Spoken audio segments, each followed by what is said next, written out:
हरे कृष्णा।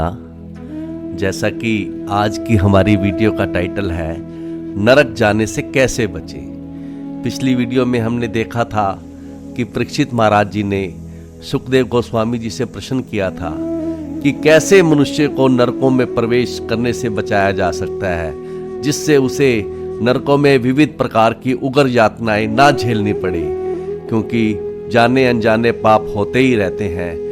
कोई ऐसा नहीं है इस जगत में जिसने पाप ना किया हो या ना कर रहा हो। एक वैष्णव होने के नाते परीक्षित महाराज जी के मन में दूसरे जीवों के प्रति बहुत बड़ा विचार हुआ, जैसा कि वैष्णव का स्वभाव ही होता है पर दुख दुखी।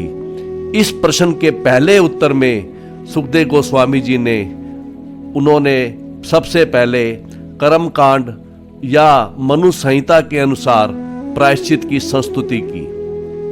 उन्होंने कहा था कि यदि मनुष्य अपने मन, वाणी तथा हाथों से किए हुए पापों का भली भांति प्रायश्चित इस जीवन में नहीं करता तो वह निश्चित नरक में जाएगा।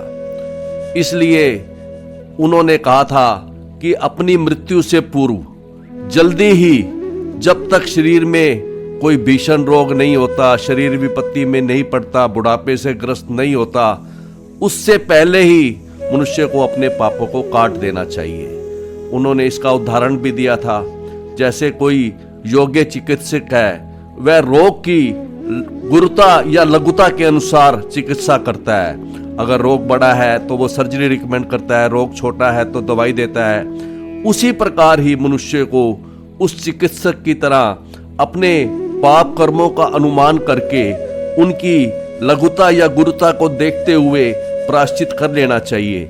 छोटे पाप के लिए छोटा प्रायश्चित, बड़े पाप के लिए बड़ा प्रायश्चित। ऐसा जब उत्तर दिया सुखदेव गोस्वामी जी ने तो महाराज परीक्षित प्रसन्न नहीं हुए। उन्होंने कहा कि हे गुरु महाराज, प्रायश्चित की विधि तो अच्छी है, लेकिन ऐसे प्रायश्चित से क्या लाभ कि दोबारा पाप हो जाए। मानो हमने कुछ पाप किया, फिर प्रायश्चित किया, लेकिन प्रकृति से बाध्य, प्रकृति से विविश होकर फिर दोबारा पाप हो गया। पाप करने की आदत तो बनी रह गई। उन्होंने कहा कि ऐसे प्रायश्चित से क्या लाभ। फिर उन्होंने कहा था कि हे गुरु महाराज, ऐसे प्रायश्चित को मैं हाथी स्नान की तरह व्यर्थ मानता हूँ। हाथी सरोवर या नदी में स्नान के बाद जो ही जमीन पर आता है तो ही वह सूंड से मिट्टी उठाकर अपने को मलिन कर लेता है। उसके बाद सुखदेव गोस्वामी जी ने दूसरा उपाय बताया। जब पहले उपाय से परीक्षित महाराज संतुष्ट नहीं हुए प्रायश्चित की विधि से, उसके बाद सुखदेव गोस्वामी जी ने पिछली वीडियो में दूसरा उपाय बताया था। उन्होंने बताया था कि पाप भी एक कर्म है, प्रायश्चित भी एक कर्म है, और एक कर्म से दूसरे कर्म का आत्यंतिक अर्थात अंतिम नाश नहीं होता। प्रायश्चित में शुद्धि तो होती है पर वह पूरी नहीं होती। उन्होंने कहा था कि ज्ञान ही सही प्रायश्चित है। जानकारी हो जाए यह पाप है, नहीं करना चाहिए, यही ज्ञान ही वास्तविक प्रायश्चित है। वास्तव में सुखदेव गोस्वामी जी अपने शिष्य परीक्षित महाराज की परीक्षा ले रहे थे। परीक्षित महाराज जी ने प्रायश्चित विधि का खंडन करके परीक्षा की पहली अवस्था उत्तीर्ण कर ली थी। वह प्रायश्चित विधि से सहमत नहीं हुए थे, तो सुखदेव गोस्वामी जी ने ज्ञान मार्ग का प्रस्ताव रखा। वास्तव में ज्ञान अर्जन करना भी एक प्रायश्चित की विधि है, लेकिन ज्ञान मार्ग में भी एक प्रॉब्लम है कि यह ज्ञान हमेशा जागृत नहीं रहता, बना नहीं रहता। किसी की मृत्यु देखकर, शास्त्र सुनकर थोड़ी देर के लिए ज्ञान होता है, ज्ञान जागृत रहता है, फिर ज्ञान सुप्त हो जाता है। उन्होंने ज्ञान को जागृत रखने के लिए कई उपाय बताए थे, जैसे तपस्या, ब्रह्मचर्या, अपने मन तथा इंद्रियों को वश में रखना, त्याग, सत्यता, पवित्रता, यम नियमों का पालन करना। इन उपायों का पालन करने से ज्ञान जागृत रहता है। इन कठिन उपायों का पालन करने से मनुष्य अपनी देह, वाणी, बुद्धि से उत्पन्न पापों को काटने में, जलाने में समर्थ तो हो जाता है, लेकिन अस्थायी रूप से, टेम्परेरली। जैसे, और उन्होंने उदाहरण दिया था, जैसे आग जो है वो बांस के झुरमुट को जला तो देती है, लेकिन वर्षा काल में बांस दोबारा उगाते हैं, अंतिम नाश नहीं हुआ। मनुष्य उसी तरह से मनुष्य अपने पापों को इन उपायों का पालन करने से खत्म तो कर लेता है, लेकिन पापों की आदत बनी रहती है। वह विषय का संयोग होते ही उसकी वासना पुनः उभर आती है और वह फिर पाप करने लगता है। तो ज्ञान की विधि, प्रायश्चित की विधि से तो अच्छी है पाप करने की, लेकिन इसमें भी पाप करने की प्रवृत्ति से मुक्त नहीं कर सकती। परीक्षित महाराज जी ने जब ज्ञान का मार्ग भी स्वीकार नहीं किया तो अंत में सुखदेव गोस्वामी जी ने भक्ति का मार्ग बताया। उन्होंने कहा कि कुछ भगतगण जो वासुदेव परायण होते हैं वे केवल्या भक्ति के द्वारा अपने द्वारा किए हुए पापों को संपूर्ण रूप से समूल जड़ सहित नष्ट कर लेते हैं। और उन्होंने उदाहरण दिया था जैसे सूर्य कोहरे को संपूर्ण रूप से नष्ट कर देता है, उसी तरह से केवल्या भक्ति से हम अपने द्वारा किए हुए पापों को समूल जड़ सहित नष्ट कर सकते हैं। तो ये हमने पिछली वीडियो में यहाँ तक हमने किया था। और आज की वीडियो के प्रथम श्लोक में सुखदेव गोस्वामी जी कहते हैं, उन्होंने परीक्षित महाराज जी कहते हैं कि जब भगवान का नाम, भगवान की भक्ति ही समर्थ है सभी प्रकार के पापों को काटने के लिए, तो फिर शास्त्र, मनु संहिता, मनु महाराज जी क्यों प्रायश्चितों, तपस्या आदि कठिन उपायों की बात करते हैं। और फिर मनु महाराज ने प्रायश्चितों के बारे में क्यों लिखा मनु संहिता के अंदर, इसका उत्तर वो इस श्लोक में दे रहे हैं, पहले श्लोक में। तो सुखदेव गोस्वामी जी कहती है, ना तथा ही अगवान राजन पूये तप आदि भी। हे राजन, पापों से भरा हुआ मनुष्य, अगवान पापों से भरा हुआ मनुष्य ना पूयत, वो पवित्र नहीं हो सकता तपस्या ब्रह्मचार्य उपाधि आदि उपायों से, ना इतना शुद्धि नहीं हो सकती उसकी यथा कृष्ण अर्पित प्राणा, जितनी शुद्धि हो सकती है अगर वह अपने कृष्ण को अपने अर्पित प्राणा मतलब इंद्रियां, अगर वो कृष्ण भगवान को अपनी इंद्रियां अर्पित कर दे तो उससे इतनी शुद्धि होती है। इतनी शुद्धि तपस्या आदि से नहीं होती।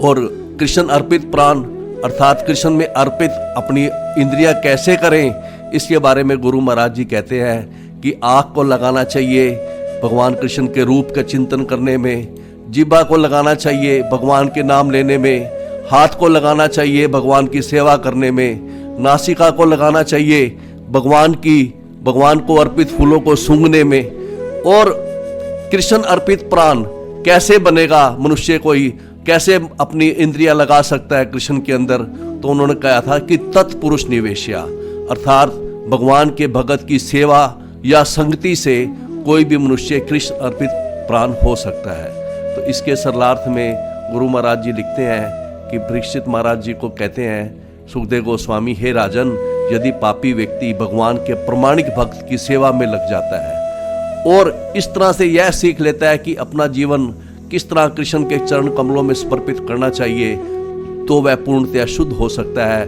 तपस्या, ब्रह्मचर्य तथा मेरे द्वारा पहले वर्णित प्रायश्चित के अन्य साधनों को संपन्न करने से वह पापी शुद्ध नहीं बन सकता। अर्थात उन्होंने इस श्लोक में यही बताया है कि जैसी शुद्धि कृष्ण अर्पित में अपनी इंद्रियां अर्पित करने से होती है, ऐसी शुद्धि तपस्या आदि से नहीं होती।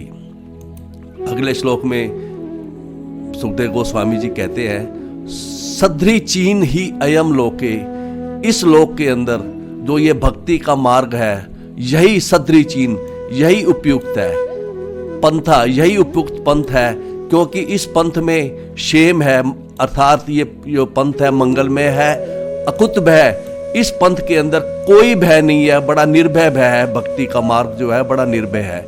और सुशीला साधुवा यत्र नारायण परायणा, और इस मार्ग पर कौन चलते हैं, जो नारायण परायण होते हैं। और नारायण परायण भगवान नारायण, जिन्होंने नारायण के मार्ग अर्थात भक्ति को अपना सर्वस्व मान लिया है, ऐसे व्यक्ति नारायण परायण, और जो कि वो सुशील होते हैं। सुशील का अर्थ है कि वो कृपालु होते हैं। साधु अर्थात उनमें ईर्ष्या नहीं होती।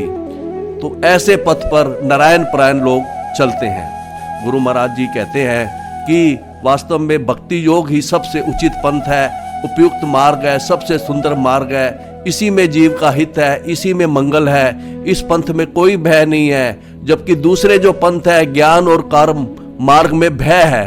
उन दोनों में क्या भय है? उन दोनों में भय ये है ज्ञान और कर्म मार्ग में कि इंद्रियों में फिर से विषय आवेश का भय है। और इस पंथ पर भक्ति का पंथ है, इस पर तो नारायण परायणा अर्थात नारायण के भक्त चलते हैं, जो सुशील होते हैं, कृपालु होते हैं, साधु होते हैं। साधु अर्थात उनमें ईर्ष्या नहीं होती। गुरु महाराज जी कहते हैं कि कर्म मार्ग में तो बहुत कंपटीशन है, भक्ति मार्ग में कोई कंपटीशन नहीं है। उल्टा भक्ति मार्ग में तो सहायता है, परस्पर सहयोग करते हैं। इसके अर्थ में गुरु महाराज जी ने लिखा है, गुरु महाराज जी लिखते हैं कि सुशील तथा सर्वोत्तम गुणों से युक्त शुद्ध भक्तों के द्वारा पालन किया जाने वाला मार्ग अर्थात भक्ति मार्ग निश्चय इस भौतिक जगत का सबसे मंगलमय मार्ग है। यह भय से रहित है, जबकि दूसरे मार्गों में भय है, कर्म और ज्ञान मार्ग में, और यह शास्त्रों द्वारा प्रमाणित है। कर्म मार्ग में बहुत बड़ा दोष है। कर्म मार्ग में ईर्ष्या है, एक दूसरे को आगे बढ़ने नहीं देते। और ज्ञान मार्ग में क्या दोष है? ज्ञान मार्ग में कृपालुता नहीं है, मौन रहकर कोई क्या कृपा करेगा। लेकिन भक्ति मार्ग में ना तो ईर्ष्या है बल्कि इसमें कृपालुता भी है, एक दूसरे की सहायता भी है। तो गुरु महाराज जी कहते हैं कि क्यों ऐसे मार्ग पर चला जाए जिसमें कोई सहायता नहीं है और जिसमें ईर्ष्या है, ऐसे मार्ग पर क्यों चला जाए। हमें तो भक्ति मार्ग पर ही चलना चाहिए। अगले श्लोक में कहते हैं सुखदेव गोस्वामी, प्रायश्चितानि चिन्नानि नारायण परामुखम ना निष्पुंति राजना सुरा कुंभम इव आपगा।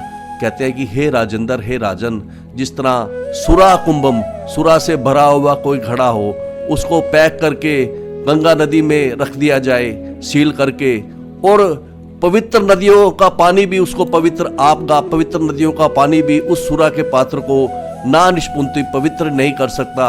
जिस तरह उन्होंने एग्जाम्पल दिया है कि जिस तरह शराब से भरा हुआ, सूरज से भरा हुआ घड़े को अगर गंगा नदी में रखें तो वो पवित्र नहीं हो सकता, उसी तरह से कोई व्यक्ति अगर नारायण परामुखम है, नारायण से विमुख है, तो उसके प्रायश्चित का निराकरण नहीं हो सकता, भले ही वो प्रायश्चित कितने ही अच्छी विधि से संपन्न किए जाए।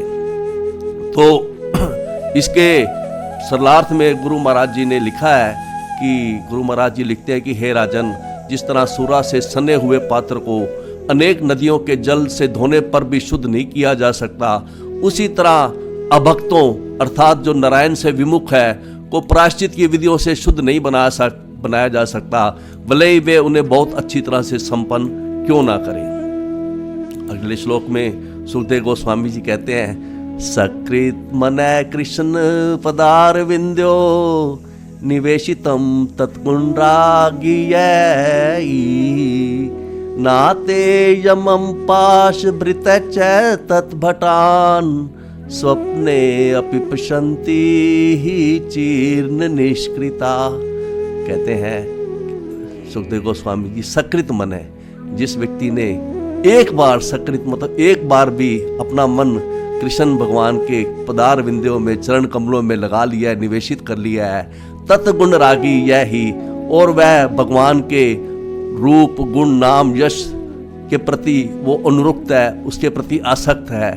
ना ते यमम पाश भृत चै तत्भटान, ना तो वो यमराज जी को देखता है। ऐसा मनुष्य जिसने अपना मन भगवान कृष्ण में लगा रखा है और वो भगवान के प्रति आसक्त है, ऐसा मनुष्य ना तो कभी यमराज जी को देखता है, ना ही तत्भटान, ना ही उनके सेवकों को देखता है जो यमपाश हाथ में लिए रहते हैं, पाश व्रत जिनका हाथ में यमपाश होता है, वो सपने में भी नहीं देखते। स्वप्ने अपि ना पश्यन्ति ही, क्योंकि उनके चीर्ण निष्कृता, उनके सारे पापों का प्रायश्चित हो चुका है। तो इसके अर्थ में गुरु महाराज जी ने लिखा है, गुरु महाराज जी लिखते हैं, यद्यपि जिन पुरुषों ने कृष्ण का पूर्ण साक्षात्कार नहीं किया भी, तो भी यदि एक बार भी वह उनके चरण कमलों, भगवान कृष्ण के चरण कमलों की पूर्णतया उन्होंने शरण ग्रहण कर ली है और जो उनके नाम रूप गुणों तथा लीलाओं से आकृष्ट हो चुके हैं, वे सारे पाप कर्णों से पूर्णतया मुक्त हो जाते हैं। उनको प्रायश्चित करने की कोई आवश्यकता नहीं है, क्योंकि इस तरह उन्होंने यही सबसे अच्छी विधि स्वीकार की है जो उन्होंने अपना मन को भगवान कृष्ण में लगाया है। ऐसे शरणागत व्यक्तियों को यमराज जी या उनके दूत, जो कि पापी को बांधने के लिए रस्सियां लिए रहते हैं, स्वप्न में भी दिखाई नहीं देते। भगवत गीता में भगवान कृष्ण ने स्वयं किया है अंतिम श्लोक में कि सर्व धर्मान परित्यज्य माम एकम शरणम व्रज, कि समस्त प्रकार के धर्म का परित्याग करो और मेरी शरण में आओ, मैं समस्त पापों से तुम्हारा उद्धार करूंगा, डरो मत। यहाँ पर इसी सिद्धांत का वर्णन हुआ है कि सकृत मनः पदार कृष्ण पदार विंदो, कि जिसने एक बार भी अपना मन कृष्ण के पदार विंदो में अर्थात चरण कमलों में लगाया है, उसको यमराज जी या उनके दूत स्वप्न में भी दिखाई नहीं देते। तो जैसे कि आज की हमारी वीडियो का टाइटल भी यही था कि नरक जाने से कैसे बचे। तो परीक्षित महाराज जी ने सुखदेव गोस्वामी से प्रश्न पूछा था कि मनुष्य को नरक में गिरने से किस तरह बचाया जा सकता है। इस श्लोक में सुखदेव गोस्वामी यह इस प्रश्न का उत्तर दे रहे हैं कि जिस आत्मा ने भगवान कृष्ण की शरण ग्रहण कर ली है वह नरक नहीं जा सकता। वहां जाने की बात दूर, वह अपने स्वप्नों भी यमराज जी को, ना तो यमराज जी को देखता है, ना ही उनके दूतों को देखता है। दूसरे शब्दों में, यदि कोई अपने आप को नरक में गिरने से बचाना चाहता है तो उसे पूरी तरह से भगवान कृष्ण की शरण में जाना चाहिए, मन को कृष्ण के चरण कमलों में लगाना चाहिए, कृष्ण भगवान के नाम रूप गुण आदि में पूर्णतया उसको आसक्त होना चाहिए। तो इस तरह से जो आज की वीडियो को टाइटल किया था वो हमने कवर किया है। उसके आगे बढ़ते हुए कहते हैं सुखदेव गोस्वामी कि थोड़ी सी भक्ति भी महान है और कर्म और ज्ञान चाहे बहुत बड़ा हो वे बेकार है, उनसे शुद्धि नहीं होती कर्म और ज्ञान मार्ग से, और भक्ति थोड़ी सी भी हो उससे शुद्धि हो जाती है। इसी सिद्धांत को पुष्ट करने के लिए एक उदाहरण दे रहे हैं, बहुत महात्मा महान ऋषि उसका उदाहरण देते हैं। अत्र च उदाहरणति, इसी सिद्धांत का उदाहरण वो देते रहते हैं बार बार, और एक उस उदाहरण देते हुए एक इतिहास सुनाते हैं, वो जो कि इतिहास बड़ा ही पुरातन अत्यंत प्राचीन इतिहास है। और इस इतिहास में क्या है, इस इतिहास में है दूता नाम, दूतों विष्णु यम्यो, भगवान विष्णु के दूतों का और यमराज जी के दूतों का आपस में संवाद है। तम निमोद में उसको समझने का तुम प्रयास करो हे परीक्षित, मैं तुमको वो संवाद बताता हूं। तो इस इतिहास में भगवान विष्णु और यमराज जी के दूतों का संवाद है। अजामिल मृत्युशैया पर पड़ा है और उसके लिए दो दलों में बहस हो रही है। एक दल कह रहा है कि यह धर्मात्मा है, दूसरा दल कह रहा है पापी है। अंत में उसे धर्मात्मा सिद्ध किया गया क्योंकि वो भगवान का नाम ले रहा था, और भगवान का नाम लेना ही, नाम का उच्चारण करना ही सबसे बड़ा धर्म है। इसके सरलार्थ में गुरु महाराज जी ने लिखा है कि इस संबंध में विद्वान जन तथा संत पुरुष एक अत्यंत प्राचीन ऐतिहासिक घटना का वर्णन करते हैं जिसमें भगवान विष्णु तथा यमराज जी के दूतों के बीच में संवाद हुआ था। कृपा करके इसे मुझसे सुनिए। तो इस सिद्धांत को पुष्ट करने के लिए कि थोड़ी सी भक्ति भी अगर हो वो उससे इतनी शुद्धि होती है जितनी शुद्धि कर्म और ज्ञान से नहीं होती। तो इसका आगे बताते हैं सुखदेव गोस्वामी जी। एक पूरा पुरातन इतिहास कह रहे हैं, कहते हैं कि कान्या कुब्ज दिविजय कश्चित, कि कान्या कुब्ज अर्थात कानपुर के निकट एक कन्नौज नाम का शहर है, उसमें एक द्विज रहता था, ब्राह्मण रहता था, उसका नाम था अजामिल, और वो दासी पति था, अर्थात उसने वो वेश्या का पति था। नामना नष्ट सत आचार, उसका सदाचार नष्ट हो गया था। वो ब्राह्मण नियम का कोई भी पालन नहीं करता था। क्यों नहीं करता था? दास्य संसर्ग दूषित है, क्योंकि उस दासी के, उस वेश्या के संसर्ग में आने से कारण वह दूषित हो गया था और उसका सदाचार उसका नष्ट हो गया था। इसके सरलार्थ में गुरु महाराज जी लिखते हैं कि कान्याकुब्ज नामक नगर में अजामिल नाम का एक ब्राह्मण था जिसने एक वेश्या दासी से विवाह करके उसे उस निम्न श्रेणी की स्त्री संगति के कारण उसने अपने सारे ब्राह्मण गुण खो दिए थे। उसका विवाह पहले हुआ था एक सुंदर लड़की से, लेकिन उसने उसको छोड़ दिया था। उसको छोड़कर उसने वेश्या से विवाह कर लिया था। अगले श्लोक में गुरु महाराज जी लिखते हैं कि वेश्या की संगति के कारण वो उसने अपनी बड़ी ही निंदनीय उसने वृत्तियां अपना ली थी अपने जीवन जीने की। सबसे निंदनीय वृत्ति उसकी थी बंदी अक्षय, अर्थात वह किसी का भी अपहरण, किसी को बंदी बना लेता था और उसको पैसा लेकर अपहरण करके और उससे पैसा उसके सज्जनों से पैसा लेकर उसको छोड़ता था। दूसरी उसने वृत्ति अपनाई थी जीवन के लिए, जीवन पालन करने के लिए, जीवन में रहने के लिए उसने बताया था केतवे, अर्थात जुए में धोखा देकर, वो जुए में धोखा देता था धूर्तता से, तो वो ये भी चोरी। और तीसरी उसने वृत्ति अपनाई जीवन जीने की, चोरी। सभी निंदनीय ग्रहिताम वृत्तियां में स्थित था वो। और ऐसा क्यों हुआ? क्योंकि वेश्या की संगति के कारण। विभ्रतम कुटुंबम, इस तरह से वो अपने परिवार का पालन पोषण कर रहा था। बड़ा ही पापी था, अशुचि था। और उसके अंदर एक अवगुण और था, यातयाम आसदेहीन, वह अन्य जीवों को भी वो कष्ट, अन्य देहधारियों को भी वो कष्ट पहुंचाता था। तो इसके सरलार्थ में गुरु महाराज जी ने लिखा है कि यह पतित ब्राह्मण अजामिल अन्यों को बंदी बनाकर, उन्हें जुए में धोखा देकर, सीधे उन्हें लूटकर, चोरी कर कष्ट पहुंचाता था। इस तरह से वह अपनी जीविका चलाता था और अपनी पत्नी तथा बच्चों का वो पालन भरण पोषण वो इस तरह से निंदनीय वृत्ति अपना के वो करता था, क्योंकि वेश्या के संसर्ग से वो दूषित हो गया था। तो अगले श्लोक में सुखदेव गोस्वामी जी कहते हैं, एवं निवसते तस्य लालनस्य तत्सुतान, इस तरह से रहते हुए वो लालन पोषण कर रहा था, पालन पोषण कर रहा था वेश्या के उस पुत्रों का, तत्सुतान, वेश्या के पुत्रों का। काल अत्यगात महान, इस तरह से रहते रहते एक महान काल बीत गया राजन, हे परीक्षित महाराज, एक महान समय बीत गया। और कितना बीता? अष्टशीतिया आयुष समा। अष्टशीतिया मतलब जीवन के 88 वर्ष आयुष, 88 वर्ष जो है आयु के समान, उसकी आयु के 88 वर्ष इस तरह से बीत गए। तो इसके सरलार्थ में गुरु महाराज जी ने लिखा है कि हे राजन, इस तरह वेश्या के अनेक पुत्रों वाले अपने परिवार के पालन पोषण के लिए घृणास्पद पाप पूर्ण कार्यों में अपना जीवन बिताते हुए उसके जीवन के 88 वर्ष बीत गए। जब इतना बीत गए, आगे बताते हैं कि तस्य प्रवस्य पुत्रा, उस वृद्ध अजामिल के, तस्य प्रवस्य मतलब वृद्ध अजामिल के पुत्रा 10 पुत्र थे। तशाम यह अवम, जो उसमें से सबसे छोटा था उसका नाम बाल है, जो बच्चा था अभी 5 वर्ष का था उसका नाम नारायण था। पित्रोचैद दहित वृषम, और वह जो बच्चा था 5 साल का वो अपने पितरों अर्थात माता पिता को बहुत ही वो प्रिय था। और छोटा बच्चा अपने माँ बाप को वैसे ही बड़ा प्रिय होता है। अजामिल का बड़ा भाग्य था कि उसकी नारायण नामक बच्चे में उसकी प्रीति हो गई थी।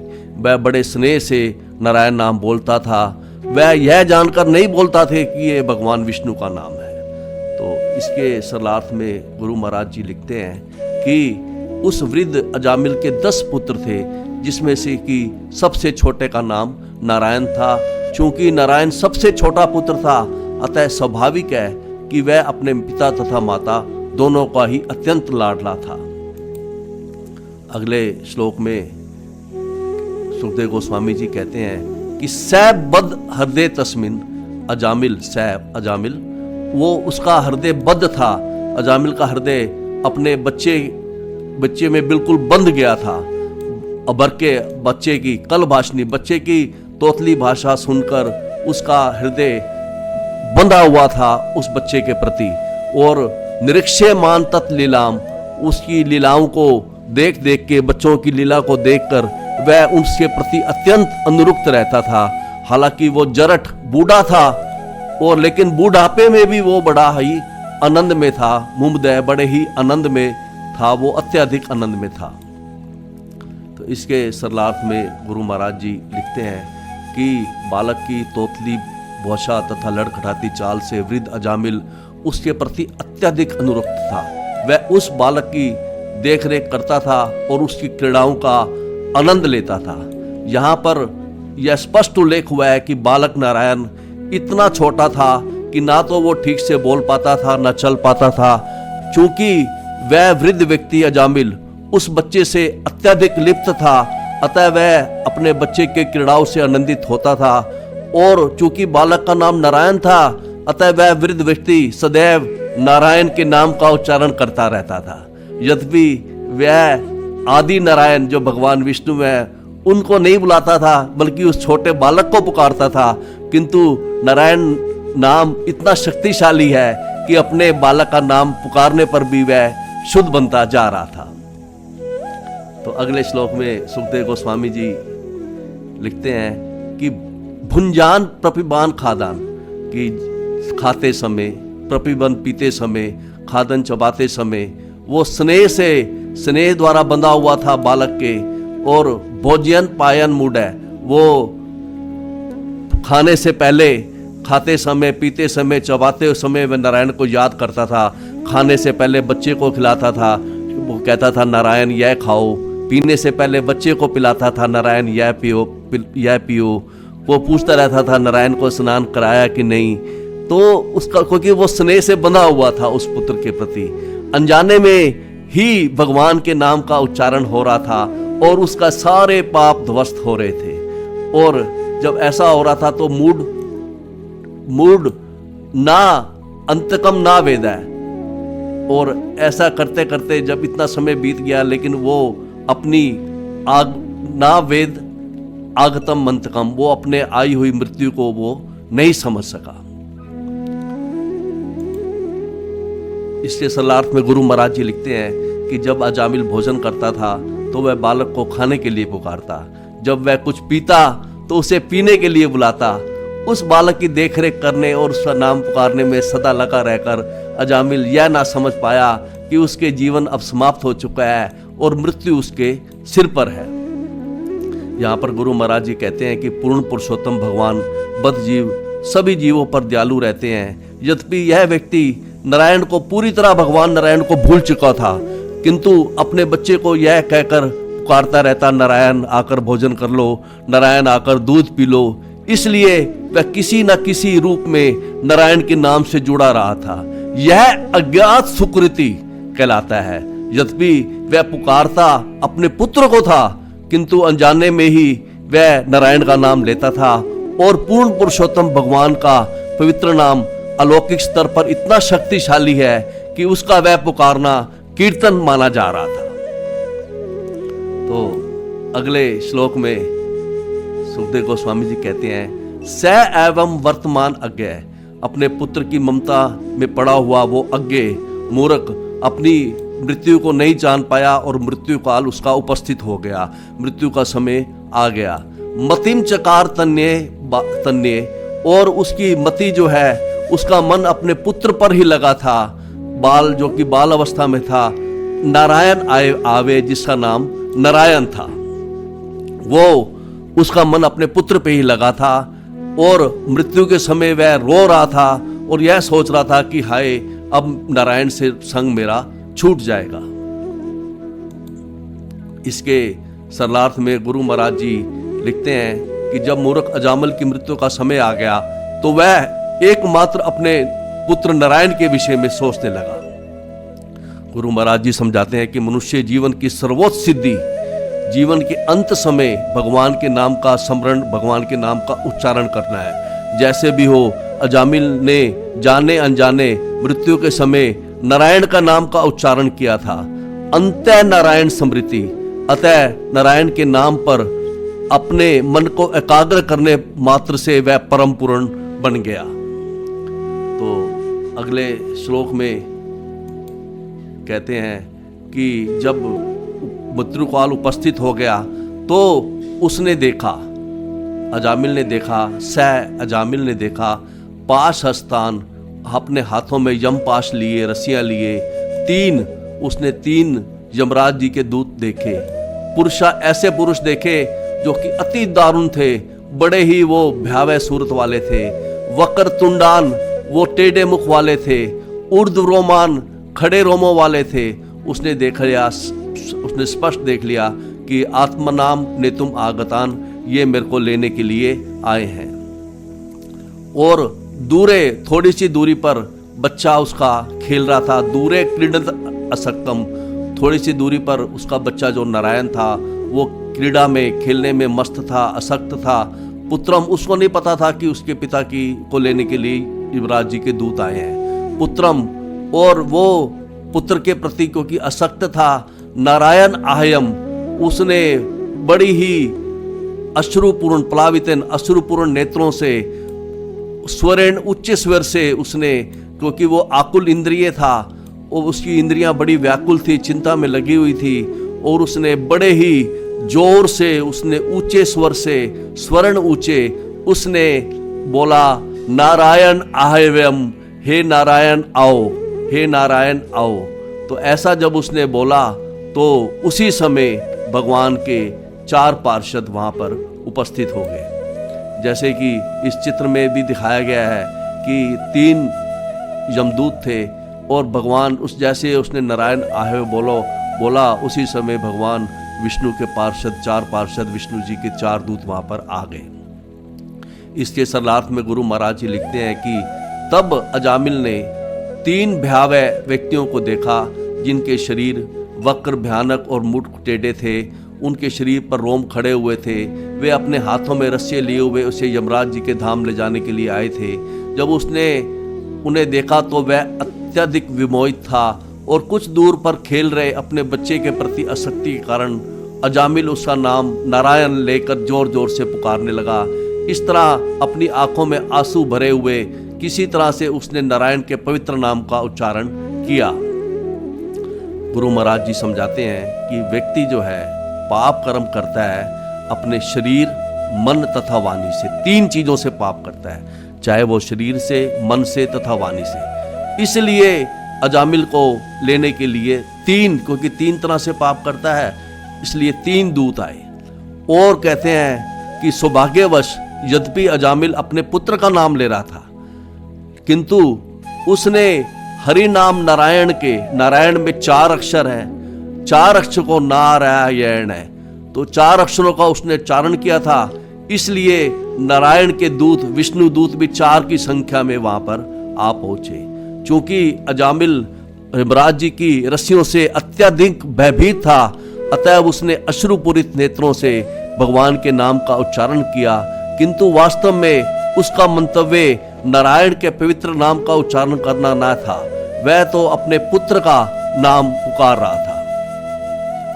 तो इस तरह से अगले श्लोक में उसके बाद सुखदेव गोस्वामी जी कहते हैं, निशम्य मृमाणस्य, एक मरते हुए व्यक्ति के मुख से मुक्त है हरि कीर्तन, भगवान हरि का कीर्तन सुन के, भगवान हरि के पवित्र नाम का कीर्तन सुन के भर्तु, जो भगवान के भर्तु थे अर्थात भगवान के सेवक पार्षद थे, पार्षद महाराज, हे परीक्षित महाराज, सहसा आपतन, वो अचानक ही वहां पर आ पहुंचे। तो इससे यह सिद्ध होता है कि भगवान के पार्षद इस संसार में जगह जगह घूमा करते हैं, जगह जगह घूम के वो भगवान के भक्तों की रक्षा करते हैं और वे बड़े बलवान होते हैं। उनका रूप भगवान जैसा ही होता है। जो ही पार्षदों ने सुना मरने वाले के मुख से हरि कीर्तन, भगवान का नाम, भगवान नारायण का नाम सुना, उनको ध्यान गया कि हमारे भर्तु नाम, हमारे स्वामी का कोई नाम ले रहा है, और वो अचानक वहां पर उपस्थित हो गए। तो इसके सरलार्थ में गुरु महाराज जी लिखते हैं कि हे राजन, जब विष्णु दूतों ने मरणासन अजामिल के मुख से अपने स्वामी के पवित्र नाम को सुना, जिसने निश्चित ही पूर्ण उद्विग्नता में निरपराध भाव से उच्चारण किया था, तो वे तुरंत वहां आ गए। ये जैसे कि चित्र में दिखाया, 4 दूत वहां तुरंत आ गए। और 4 दूतों का रूप का वर्णन है कि 4 दूत बड़े बलवान थे। उनके हाथों में शंख चक्र जैसा दिखाया गया है, गदा आदि सब हथियार थे। आते ही उन्होंने हटा दिया उनको वहां से, तीनों यमदूतों को, हट जाओ यहाँ से, नहीं तो हम तुम्हें मार देंगे।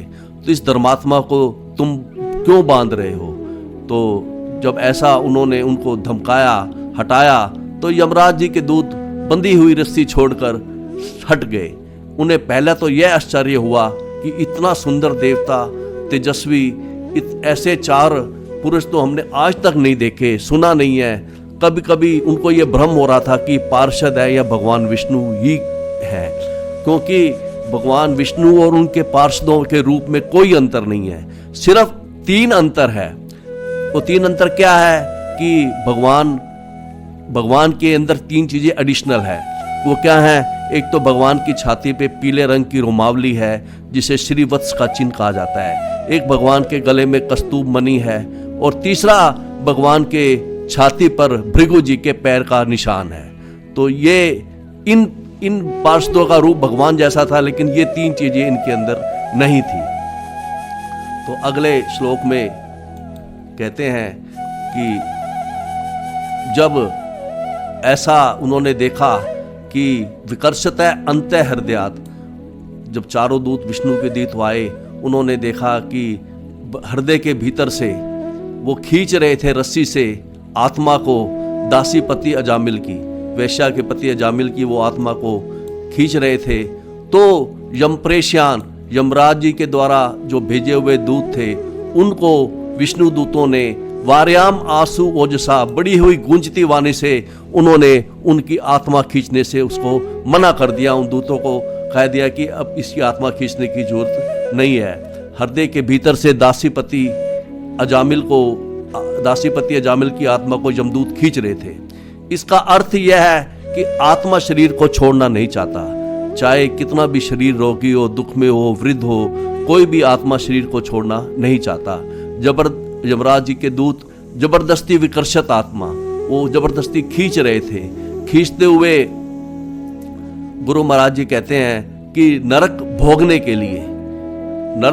के लिए गुरु महाराज जी समझाते हैं कि सूक्ष्म शरीर के अलावा एक अलग से यातना शरीर दिया जाता है।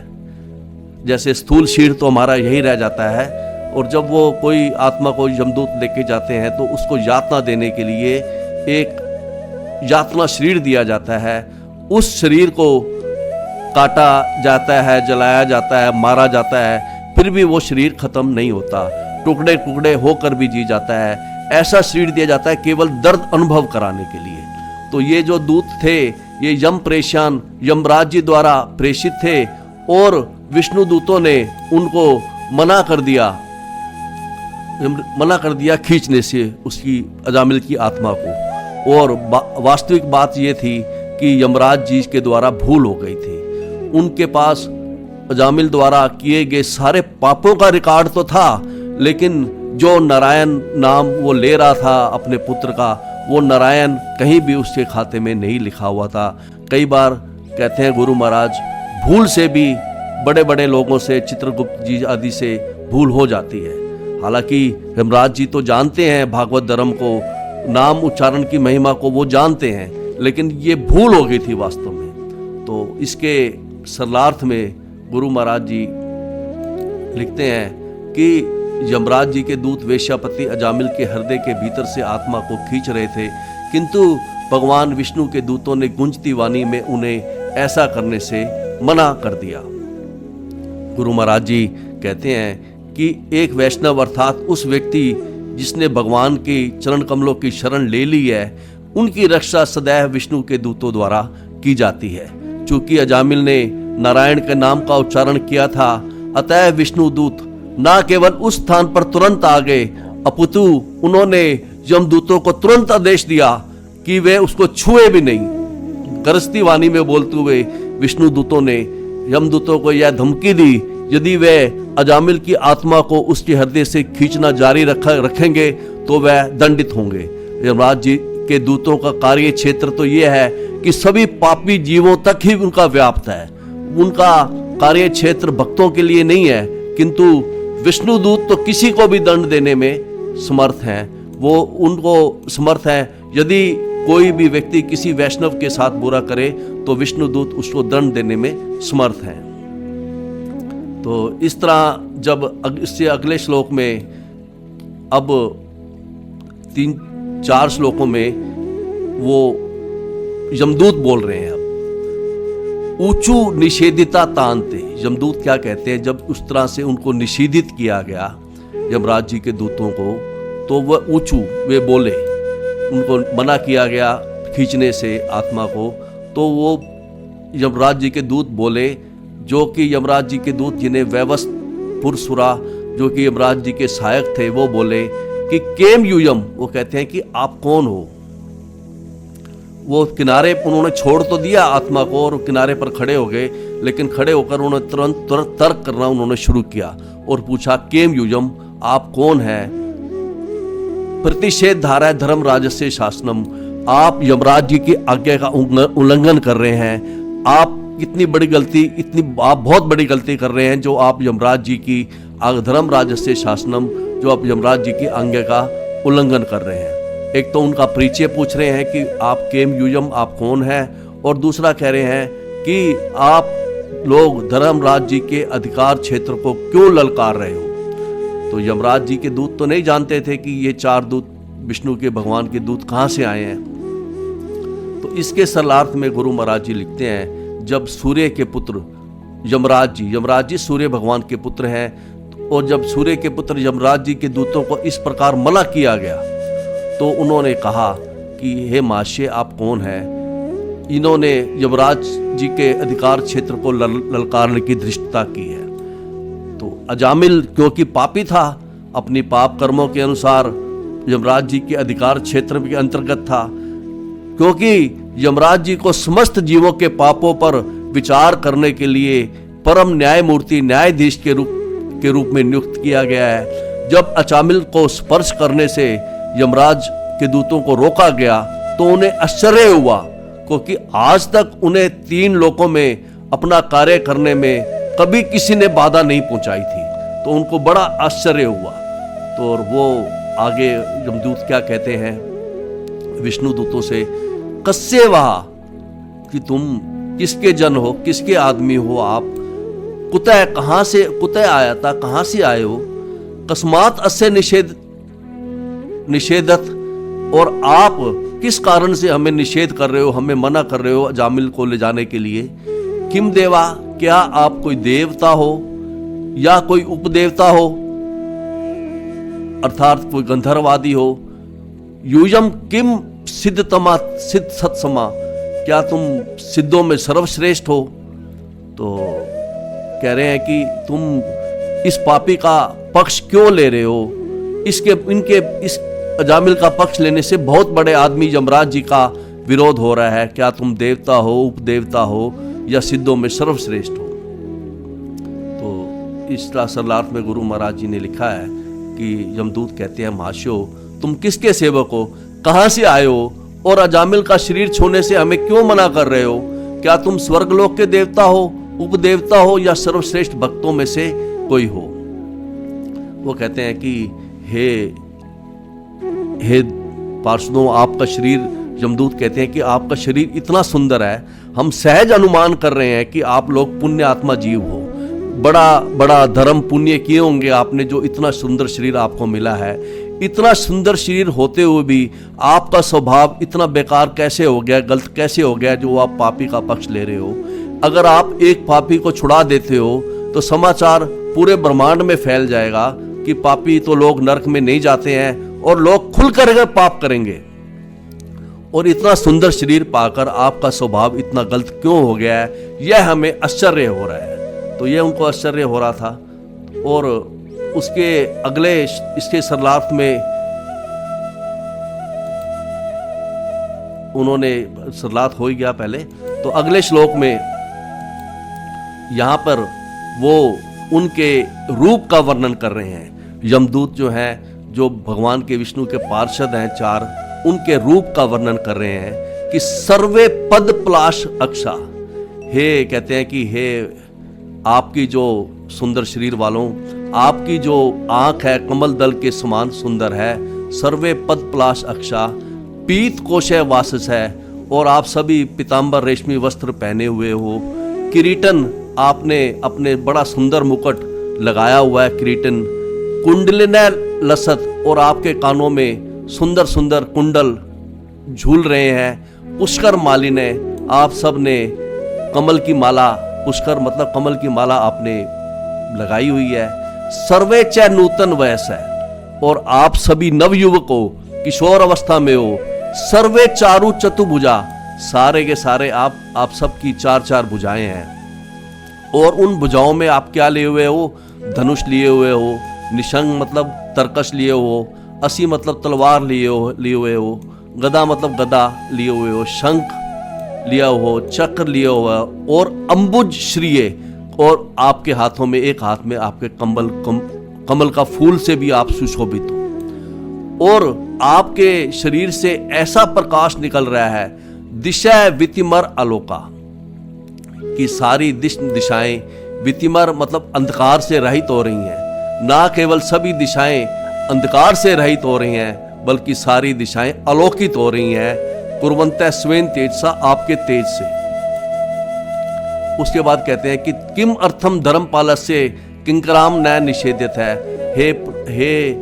हे पार्षदों, हम तो धर्मपाल के किंकर हैं, हम तो धर्मपाल के सेवक हैं। आप लोगों को पता है कि हम तो धर्मपाल के सेवक हैं, किंकर हैं, और आप हम लोगों को क्यों मना कर रहे हो?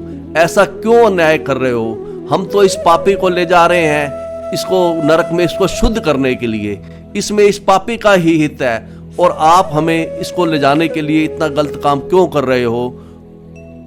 जो ऐसा अन्याय क्यों कर रहे हो? तो इसके सरलार्थ में गुरु महाराज जी लिखते हैं कि यमदूतों ने कहा कि आप सभी की आंखें कमल के फूल की पंखुड़ियों के समान है। पीला रेशमी वस्त्र आप पहने हो, कमल की मालाओं से सज्जित हो, तथा अपने सिरों में अत्यंत आकर्षक आपने मुकुट पहना हुआ है, अपने कानों में कुंडल धारण किए हो, तुम सभी नवयौवन से पूर्ण प्रतीत हो रहे हो। आप सभी की 4 लंबी भुजाएं धनुष, तरकश, तलवार, गदा, शंख, चक्र तथा कमल के फूलों से अलंकृत हैं। आपके तेज ने इस स्थान के अंधकार को अपने असामान्य प्रकाश से भगा दिया है, अंधकार भी रहित हो गया और दिशाएं आलोकित हो रही हैं। तो महोदय, आप हमें क्यों रोक रहे हो? तो इस श्लोक में गुरु महाराज जी समझाते हैं कि देखिए कितना स्नेह है भगवान के पार्षदों का अपने स्वामी से। भगवान का नाम सुनते ही उनके पार्षद आ गए और उन्होंने यमराज जी के दूतों को वहां से हटा दिया। और आगे आएगा इस प्रसंग में कि इसके बाद जब अजामिल मुक्त हुआ तो अजामिल 15 वर्ष बाद में और जिया। उसने 15 वर्ष भगवान के नाम का जप किया, क्योंकि उसने मृत्यु शैया पे सुन लिया था भगवान के नाम की उच्चारण की महिमा, और उससे वो नाम जप करके वो मुक्त हुआ। भक्तों को गुरु महाराज जी कहते हैं कि निश्चिंत रहना चाहिए, कि उसको निश्चिंत इसलिए रहना चाहिए इस प्रसंग से जो अभी हमने किया उसमें, कि भगवान के पार्षद जगह जगह पर घूमते रहते हैं भक्तों की रक्षा करने के लिए। इसलिए हमें चिंता, भगवान के भक्तों को तनिक भी चिंता नहीं करनी चाहिए। बस एक ही चिंता रहनी चाहिए कि भगवान का नाम हमारी जिह्वा पर आता रहे, हरे कृष्णा हरे कृष्णा। तो इस तरह से अगले श्लोक में अब सुखदेव यमदूतों के बाद सुखदेव गोस्वामी जी बोल रहे हैं। तो सुखदेव गोस्वामी जी कहते हैं कि इस प्रकार जब यमदूतों ने कहा कि आप कौन हो, कहाँ से आए हो, हमें क्यों मना कर रहे हो, हम तो अपना काम कर रहे हैं, हम तो पापियों का दंड देना हमारा काम है, उनकी शुद्धि है, इसी में पापियों की भलाई है, और ऐसा उनको मना किया वासुदेव उक्तकारी ने। भगवान वासुदेव, भगवान कृष्ण के जो वचनों को पूरा करने वाले उक्तकारिणा, उनके जो पार्षद थे जो हमेशा तैयार रहते हैं भगवान वासुदेव के कार्य को, वचनों को पूरा करने में। तो ऐसा जब यमराज जी ने दूतों ने बोला तो वासुदेव के जो पार्षद थे उन्होंने तान प्रत्युचु उनको उत्तर दिया, परस्त इदम, बड़ा ही हंसते हुए मेघ निहारत्या गिरा, मेघ जैसी गंभीर वाणी से उनको उत्तर दिया। तो इसके सरलार्थ में गुरु महाराज जी कहते हैं, सुखदेव गोस्वामी ने आगे कहा, यमराज जी के दूतों द्वारा इस प्रकार संबोधित किए जाने पर वासुदेव के सेवक मुस्काए और उन्होंने गर्जना करते हुए बादलों की ध्वनि जैसी गंभीर वाणी में निम्नलिखित शब्द कहे। अब ये यहाँ तक आज हम करेंगे, तो अगली सीटिंग में अब जो क्या जवाब देते हैं विष्णु दूत यमराज जी के दूतों को, इसको हम अगली सीटिंग में लेंगे। तो तब तक के लिए हरे कृष्णा।